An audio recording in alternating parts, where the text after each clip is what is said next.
बाळाचे पाय पाळण्यात दिसतात असं म्हणतात. रत्नागिरीच्या 1.5 वर्षांच्या वेदानं हे वाक्य खरं करून दाखवलंय. खेळण्या बागडण्याच्या वयात वेदा सरफरेने 9व्या महिन्यातच आपल्या कलेची चुणूक दाखवली होती.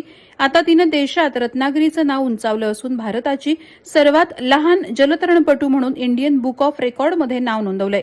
कोकणातील रत्नागिरीचे वेदा सरफरे या 1.5 वर्षांच्या चिमुकलीनं सर्वात लहान भारतीय जलतरणपटू होण्याचा पराक्रम केलाय. तिची इंडियन बुक ऑफ रेकॉर्डमध्ये नोंद झाली. वेदा 9 महिन्यांची असल्यापासून रत्नागिरीच्या शासकीय जलतरण तलावात पोहायला शिकली.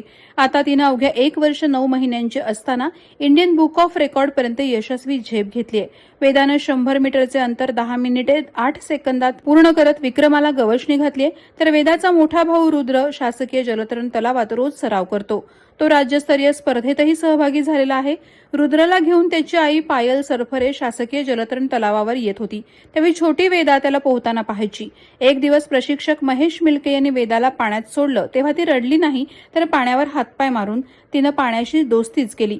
हळूहळू ती पोहायला लागली. बघता बघता ती पोहण्यात पारंगत झाली. आता तिनं थेट नवा रेकॉर्ड आपल्या नावावर केला असून तिचं सर्वत्र कौतुक होत आहे. वादळवारा लाईव्हसाठी न्यूज ब्युरो, रत्नागिरी.